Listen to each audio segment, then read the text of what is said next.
Welcome to Financial Domination, where knowledge is power. Whispers, rumors, an unsettling feeling in the air. The world watches, holding its breath. Could this be the beginning of something we've dreaded for decades? Could World War III already be upon us? The signs are everywhere, from shifting alliances to escalating tensions on the global stage. We're living in a time of unprecedented uncertainty, where the old rules no longer seem to apply. The world order is being challenged, and the consequences could be catastrophic. But fear won't save us. Ignorance won't protect us. It's not all doom and gloom. Stay with us until the end for actionable steps to prepare for these uncertain times. The only way to navigate this treacherous landscape is to be informed, to understand the forces at play and prepare ourselves for the potential consequences. The concept of a war economy might seem like a relic of the past, a distant echo of a bygone era. But is it really? Some experts believe that the only way for developed countries to maintain their current way of life is to embrace a war footing. History has taught us time and again that conflict, in all its forms, is a catalyst for change. We're witnessing a similar transformation today, a seismic shift in the global balance of power. The decisions being made in the halls of power will have a ripple effect, impacting everything from the price of gas to the availability of food on our tables. The future is uncertain, but one thing is clear. We have a role to play in shaping what comes next. The term war economy evokes images of a bygone era, of factories churning out tanks and planes, of rationing and sacrifice on the home front. But is this concept, so deeply rooted in the 20th century, still relevant in our modern, interconnected world? The nature of warfare has undoubtedly changed. Today's conflicts are more asymmetric, more reliant on technology and information warfare. Cyber attacks can cripple infrastructure, propaganda can sow discord, and economic sanctions can bring nations to their knees without a single shot being fired. Yet, the fundamental principles of a war economy remain strikingly relevant. At its core, a war economy is about prioritizing national security above all else. Today, as geopolitical tensions escalate, many developed nations are finding themselves drawn back into this familiar pattern. The allure of the status quo is powerful.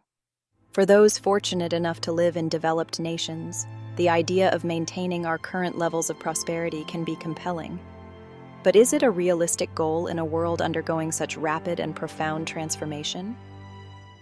Some argue that a war economy is the only way to safeguard our way of life.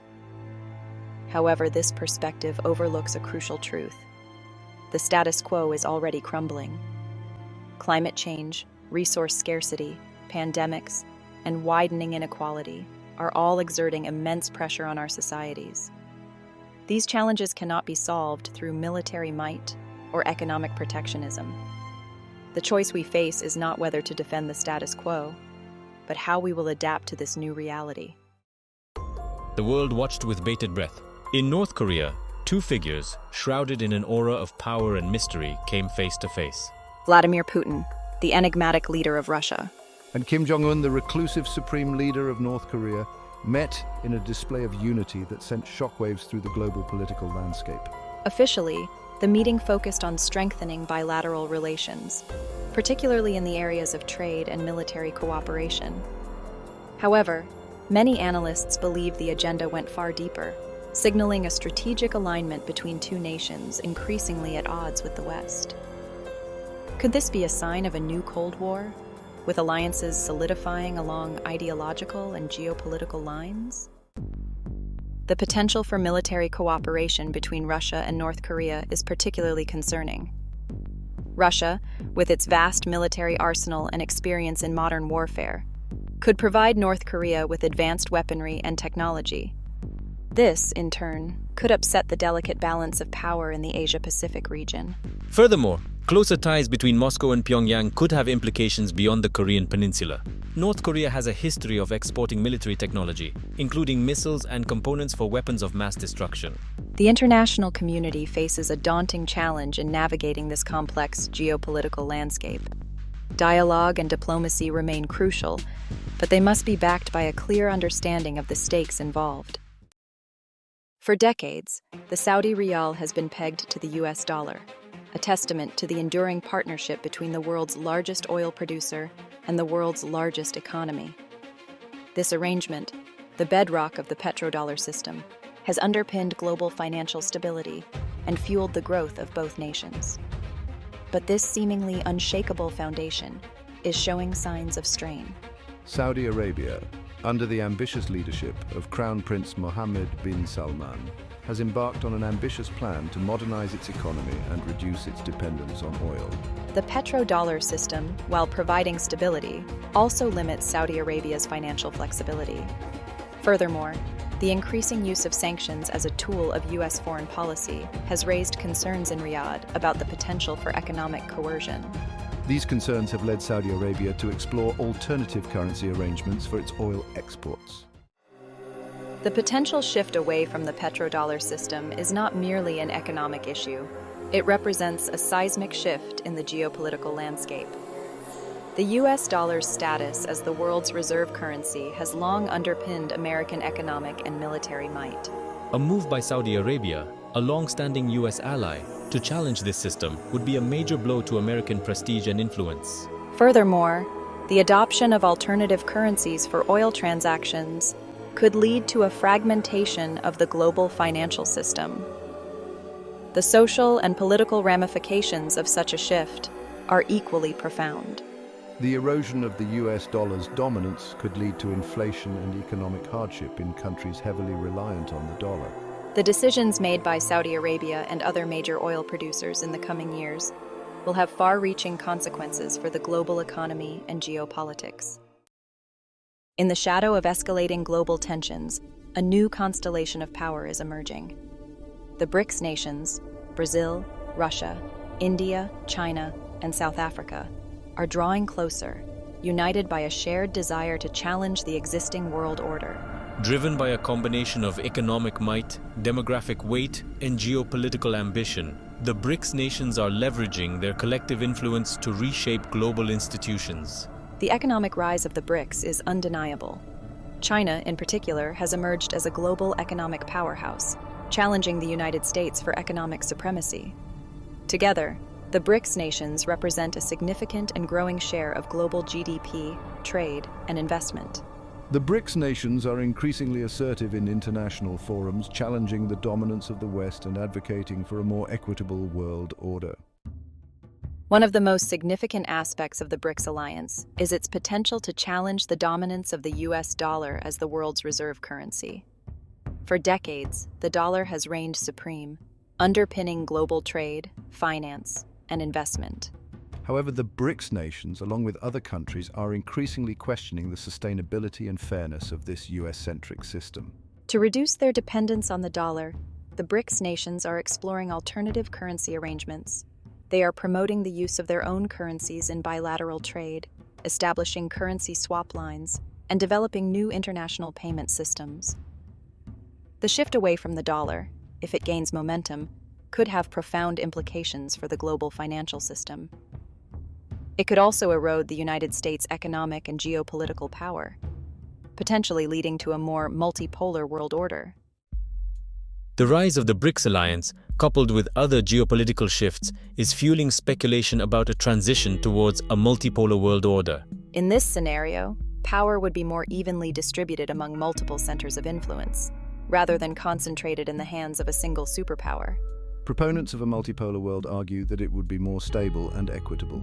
They believe that it would foster greater cooperation and dialogue, as countries would need to work together to address common challenges. However, critics argue that a multipolar world could also be more unstable and prone to conflict. The trajectory of the international system remains uncertain. How the BRICS alliance navigates these challenges and how it chooses to wield its growing influence will have profound implications for the future of global order. Formed in the aftermath of World War II, NATO stood as a bulwark against Soviet expansionism. But with the fall of the Soviet Union, NATO's purpose seemed less clear. Now, with conflict looming over Europe, NATO's mission is more urgent than ever. Russia's invasion of Ukraine shattered the illusion of lasting peace. It exposed the fragility of the rules-based international order. The alliance sprang into action, deploying troops and providing Ukraine with aid. Russia perceives NATO's involvement as a direct threat, raising fears of wider conflict. A decade of support. The United States has doubled down on its commitment to supporting Kyiv. The Biden administration signed a landmark 10-year agreement, pledging billions in aid. This underscores the West's determination to prevent a Russian victory. The human cost of the war is immeasurable. Millions displaced, cities in ruins, and the death toll mounts.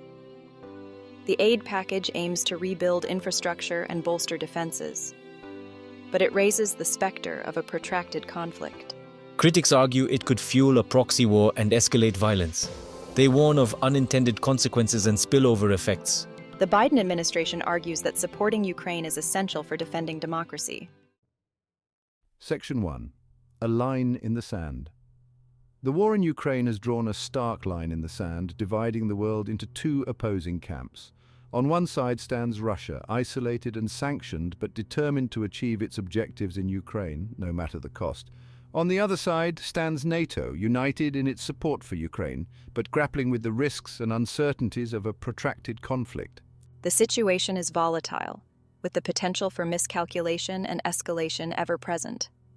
Each side accuses the other of aggression, of fueling the conflict, of pushing the world closer to the brink. The fog of war makes it difficult to discern truth from propaganda, to separate fact from fiction.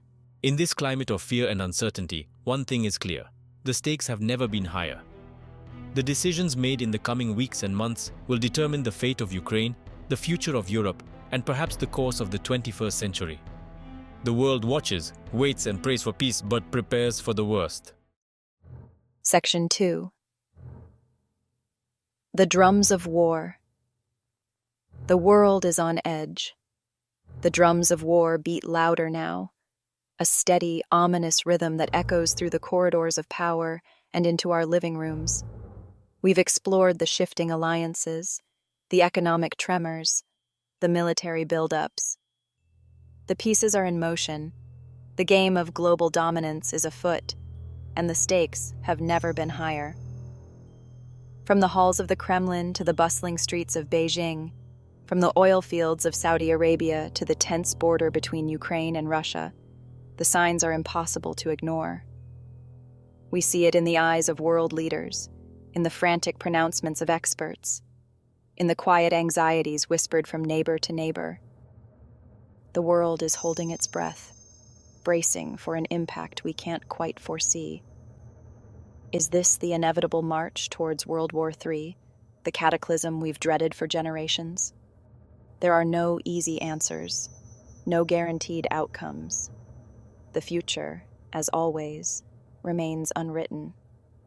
But what we do know is this: ignorance is not bliss. It's a dangerous liability. We cannot afford to bury our heads in the sand, to pretend that the storm clouds gathering on the horizon are merely illusions.